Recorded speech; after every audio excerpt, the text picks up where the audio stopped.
माँ की ममता। एक छोटे से कस्बे में अमित नाम का एक लड़का रहता था। बचपन में ही पिता की मृत्यु हो जाने के कारण परिवार की आर्थिक स्थिति बड़ी दयनीय थी।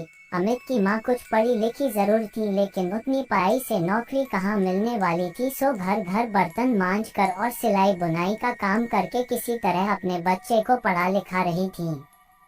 अमित स्वभाव से थोड़ा शर्मीला था और अक्सर चुपचाप बैठा रहता था।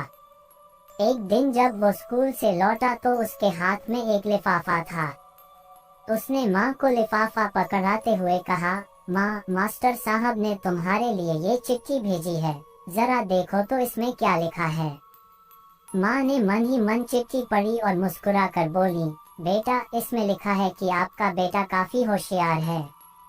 इस स्कूल के बाकी बच्चों की तुलना में इसका दिमाग बहुत तेज है और हमारे पास इसे पढ़ाने लायक शिक्षक नहीं है, इसलिए कल से आप इसे किसी और स्कूल में भेजें। ये बात सुनकर अमित को स्कूल न जाने का दुख तो हुआ, पर साथ ही उसका मन आत्मविश्वास से भर गया कि वो कुछ खास है और उसकी बुद्धि तीव्र है। माँ ने उसका दाखिला एक अन्य स्कूल में करा दिया। समय बीतने लगा। अमित ने खूब मेहनत से पढ़ाई की। आगे चलकर उसने सिविल सर्विसेज परीक्षा भी पास की और आईएएस ऑफिसर बन गया। अमित की माँ अब बूढ़ी हो चुकी थी और कई दिनों से बीमार भी चल रही थी और एक दिन अचानक उनकी मृत्यु हो गई। अमित के लिए ये बहुत बड़ा आघात था। वह बिलख बिलख कर रो पड़ा। उसे समझ नहीं आ रहा था कि अब अपनी माँ के बिना वो कैसे जिएगा। रोते रोते ही उसने माँ की पुरानी अलमारी खोली और हाथ में उनकी माला, चश्मा और अन्य वस्तुएं लेकर चूमने लगा।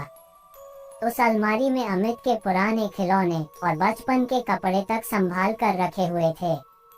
अमित एक एक कर सारी चीजें निकालने लगा और तभी उसकी नजर एक पुरानी चिट्ठी पर पड़ी। दरअसल ये वही चिट्ठी थी जो मास्टर साहब ने उसे 18 साल पहले दी थी। नम आंखों से अमित उसे पढ़ने लगा। आदरणीय अभिभावक, आपको बताते हुए हमें अफसोस हो रहा है कि आपका बेटा अमित पढ़ाई में बेहद कमजोर है और खेल कूद में भी भाग नहीं लेता है। मालूम पड़ता है कि उम्र के हिसाब से अमित की बुद्धि विकसित नहीं हो पाई है, अतः हम इसे अपने विद्यालय में पढ़ाने में असमर्थ हैं।